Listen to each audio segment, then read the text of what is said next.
त्रिपुरारी महाकाल द्वारा 3 महादैत्यों का उन्मूलन। महाकाल शंकर का एक नाम त्रिपुरारी भी है। प्राचीन काल में 3 दुर्दांत दैत्य जन्मे थे। तीनों सगे भाई थे। नाम तो उनके अलग अलग थे, पर उनने माया नगरी जैसे जादू भरे 3 नगर बसाए थे। इन 3 पुरों में ही उनने सारी दुनिया के लोगों को समेट कर बसा लिया था। माया नगरी का हर निवासी उन दैत्यों के प्रभाव में था। वे जैसा कहते वैसा ही वे सोचते और उन्हीं के निर्देशों पर कार्य करते। इससे संसार के समस्त निवासी आसुरी माया में भ्रमित हो गए।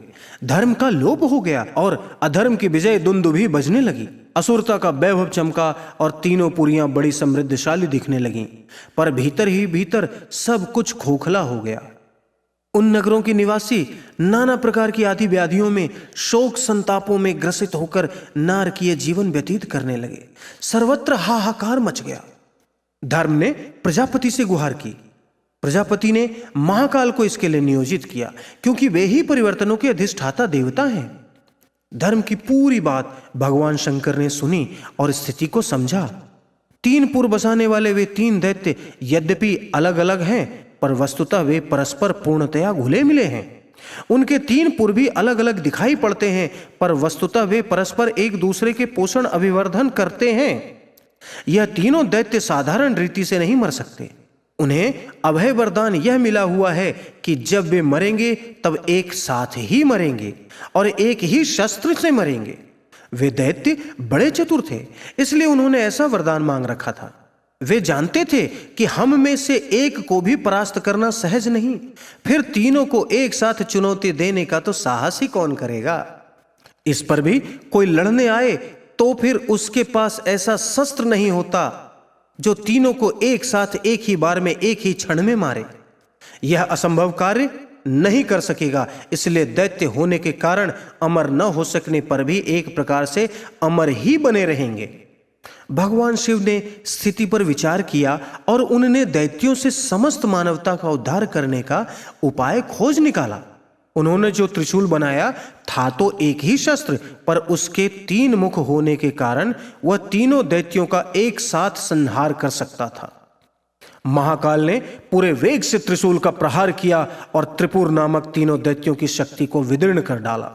धर्म की जीत हुई, अधर्म हारा। त्रिपुरों की तीनों माया नगरियों के मोहांध निवासियों को मुक्ति मिली। वे विवेक पूर्वक स्वतंत्र बुद्धि से सोचने और जो श्रेयकर दिखे उसे करने में लग गए।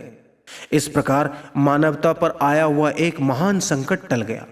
भगवान महाकाल की इस विजय का सर्वत्र अभिवादन हुआ और इस महती विजय के उपलक्ष्य में उन्हें त्रिपुरारी कहा जाने लगा। त्रिपुरों की 3 पुरी ये हैं: लोभ, व्यामोह, अहम। यह तीनों आपस में जुड़े हुए हैं। धन को लक्ष्य बनाकर सोचने, करने और जीवित रहने वाला व्यक्ति नीति अनीति का विचार किए बिना जीवन के महान उद्देश्यों को भुलाकर केवल मात्र आपाधापी में आवश्यक अनावश्यक उपार्जन संग्रह में लगा रहता है। यह जानते हुए भी कि शरीर निर्वाह के लिए जितनी आवश्यकता है उसके अतिरिक्त यह बचा हुआ सारा संग्रह तथाकथित बेटे पोतों या संबंधी कुटुंबियों द्वारा लूट लिया जाता है। मनुष्य समझता ही नहीं, बदलता ही नहीं। लोभ मोह की माया मरीचिका उसके विवेक का अपहरण कर लेती है और जाल में फंसे हुए पक्षी की तरह उसी दिशा में घिसटता जाता है जिसमें कि बधिक उसे खींचना चाहता है। लोभ की तृष्णा आज भी अधिकांश लोगों पर छाई हुई है। भले ही परिस्थितियां अमीर न बनने दे, पर सोचते सब वही हैं, करते सब वही हैं। कैसी खेदजनक विडंबना है कि मनुष्य मानव जीवन की महत्ता, उसके उद्देश्य और उपयोग को पूर्णतया भूल जाता है, उसकी ओर से विमुख बना रहता है और अनावश्यक अर्थ तृष्णा की ललक में मूल्यवान जीवन समाप्त कर देता है। जाते समय केवल पाप की गठरी ही सिर पर होती है। यह एक आसुरी सम्मोहन ही है जिसके जाल में विवेकशील समझा जाने वाला मानव प्राणी बुरी तरह जकड़ा हुआ है। जो करना चाहिए था कर नहीं पाता, जो नहीं करना चाहिए था उसे करने में लगा रहता है। त्रिपुर असुरों की जिस माया ने प्राचीन काल में मनुष्यों को सम्मोहित कर अपनी नगरी में बसा रखा था, आज भी लगभग वैसे ही स्थिति है। त्रिपुर दैत्यों का दूसरा पुर है व्यामोह। इंद्रियां जो जीवन को सुसंचालित करने में रथ चक्र मात्र है, आज विलासिता एवं उपभोग के आधार बन गई हैं। जिह्वा का चटोरापन व्यक्ति और परिवार का जितना नाश करता है, काम लोलुपता उससे हजारों लाखों गुनी क्षति पहुंचाती है। गृहस्थ जीवन की शांति, संतान की शुचिता, संस्कृति और सामाजिक सुव्यवस्था सभी पर इस दुष्प्रवृत्ति का घातक प्रभाव पड़ता है। मानसिक व्यभिचार तो शारीरिक विलासिता से भी अधिक व्यापक और भयावह बन चला है। उसने भावनात्मक आदर्शवादिता और उत्कृष्टता को एक प्रकार से चौपट करके ही रख दिया है।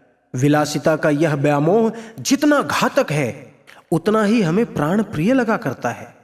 उसे त्रिपुर असुरों की माया मरीचिका कहें तो इसमें कुछ अत्युक्ति न होगी। व्यामोह का दूसरा रूप है छोटे से घर में रहने वाले या जिनसे रक्त संबंध है, उन थोड़े से व्यक्तियों को ही अपना मानना और उन्हीं के लिए आजीवन मरते खपते रहना। लोग यह भूल ही गए हैं कि संसार भी हमारा कुटुंब है और संसार के पिछड़े और असमर्थ लोगों को उठाना भी हमारा एक कर्तव्य है। देश, धर्म, समाज, संस्कृति की सेवा के लिए मनुष्य जीवन मिला है, उसका किसी को ध्यान नहीं। जो सोचता है अपने बेटे पोतों की ही बात सोचता है। भले ही वे समर्थ और स्वावलंबी हों, पर कमाई उन्हीं के लिए की जाती है।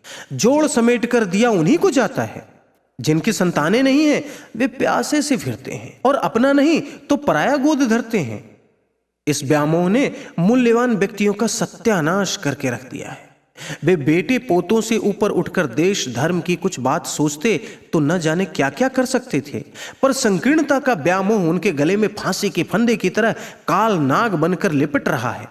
बेटे पोतों को कमाई खिलाकर उद्धत बनाने के निमित्त ही वे बने रहे। जो करना था उसके लिए उनमें उदारता जग ही न सकी। संकीर्णता के बंधन तोड़कर वे एक कदम आगे न सोच सके न बढ़ सके। त्रिपुर दैत्यों की माया मरीचिका से सम्मोहित विचारे निरीह प्राणी आखिर करें भी क्या। त्रिपुरों ने उनकी स्वतंत्र चेतना तो नष्ट कर दी है। अब वे वही सोचते वही करते हैं जो वे दुर्दांत दैत्य उन्हें सोचने करने को विवश करते हैं। आज नजर पसार कर देखते हैं तो स्थिति वही प्रतीत होती है जब धर्म हाहाकार करने लगा था और अपनी प्राण रक्षा के लिए प्रजापति से जा पुकारा था। त्रिपुरों का तीसरा पुर है अहंकार। मिट्टी से पैदा हुआ, मिट्टी में मिलने वाला मल मूत्र और हाड़ मांस का ढेर, कीड़े मकोड़ों जैसा तुच्छ मानव प्राणी जब अपनी भौतिक उपलब्धियों पर इतराता है, तब हंसी रोके नहीं रुकती। रूप लावण्य की, वेश विन्यास की, श्रृंगार प्रसाधनों की उसे ऐसी धुन सवार है कि न जाने क्या बनना चाहता है, न जाने क्या देखना या दिखाना चाहता है। हर घड़ी यह अभागा नर कंकाल इसी उधेड़ बुन में लगा रहता है कि अपनी वस्तु स्थिति को छुपाकर न जाने दूसरों की आंखों को धोखे में डालकर कैसे से कैसा दिखने लगूं। शरीर रक्षा पर जितना समय और धन खर्च किया जाता है, उससे दूना चौगुना यह दुनिया श्रृंगार सज्जा पर खर्च कर रही है। फिर भी जैसी कुरूप थी वैसी की वैसी बनी हुई है।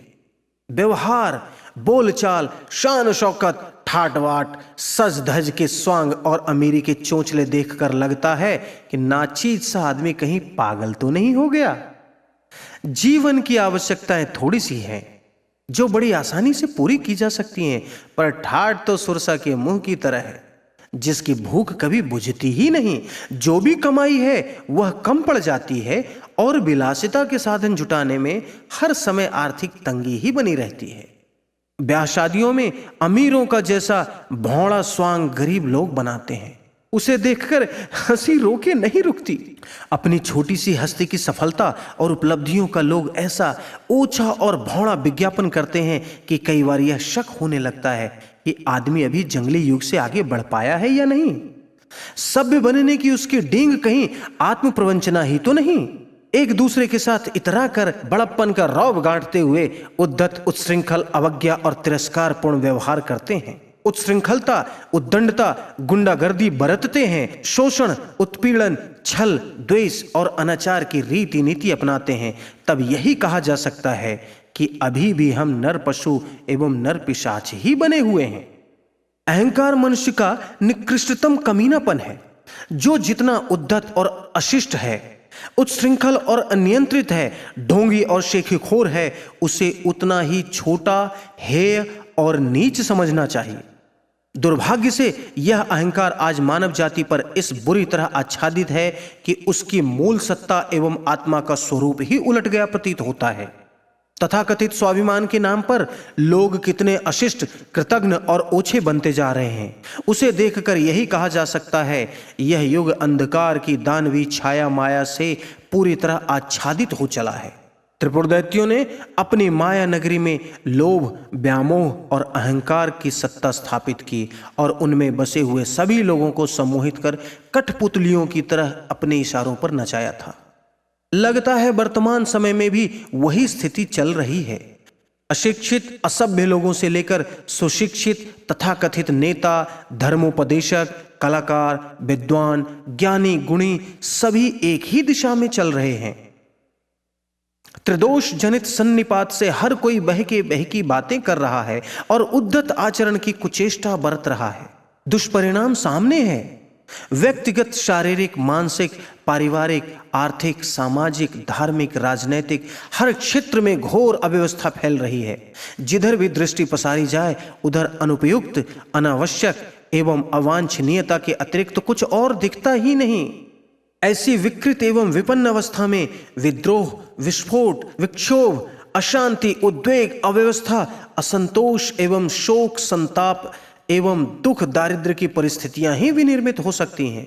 आज यही सब कुछ प्रस्तुत है।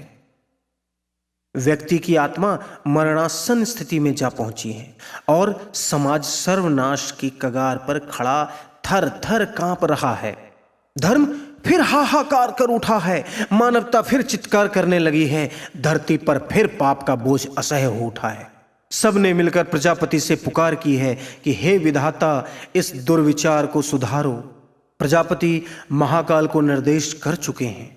वे स्थिति को देख समझ रहे हैं और इसी निश्चय निष्कर्ष पर पहुंचे हैं कि लाखों वर्ष पूर्व अतीत काल में त्रिपुरों ने जो उपद्रव मचाया था, वे अब पिछला पाठ भूलकर उसी की पुनरावृत्ति कर रहे हैं। उन्होंने अपनी माया मरीचिका में पुनः इस संसार को जकड़ लिया है और पूर्व काल की तरह इस स्वर्ग सुंदर वसुंधरा को शोक संताप में निमग्न कर दिया है। पृथ्वी को उबारने के लिए वे अपने त्रिशूल पर फिर धार धर रहे हैं। भौतिक संहार तो होते ही हैं, साथ ही उनके पीछे मूल प्रयोजन भावनात्मक, वैयक्तिक, मानसिक तथा व्यवहारिक दृष्टि से मानवीय प्रवृत्तियों को उस दिशा में मोड़ देना है जिससे लोकमानस के लिए सत्य का, शिव का, आनंद का अमृतोपम रसास्वादन कर सकना संभव हो सके। त्रिपुरारी महाकाल ने अतीत में भी त्रिविध माया मरीचिका को अपने शिक्षण, संहार, निर्माण के त्रिशूल से तोड़ फोड़ कर विदीर्ण कर दिया था। अब वे फिर उसी की पुनरावृत्ति करने वाले हैं। धर्म जीतने वाला है, अधर्म हारने वाला है। लोभ, व्यामोह और अहंकार के काल पाशों से मानवता को पुनः मुक्ति मिलने वाली है। संहार की आग में तपा हुआ मनुष्य अगले ही दिनों पश्चाताप, संयम और नम्रता का पाठ पढ़कर सज्जनोचित प्रवृत्तियां अपनाने वाला है। वह शुभ दिन शीघ्र लाने वाले त्रिपुरारी महाकाल आपकी जय हो, विजय हो। पुस्तक महाकाल और उनका युग प्रत्यावर्तन प्रक्रिया, लेखक पंडित श्रीराम शर्मा आचार्य।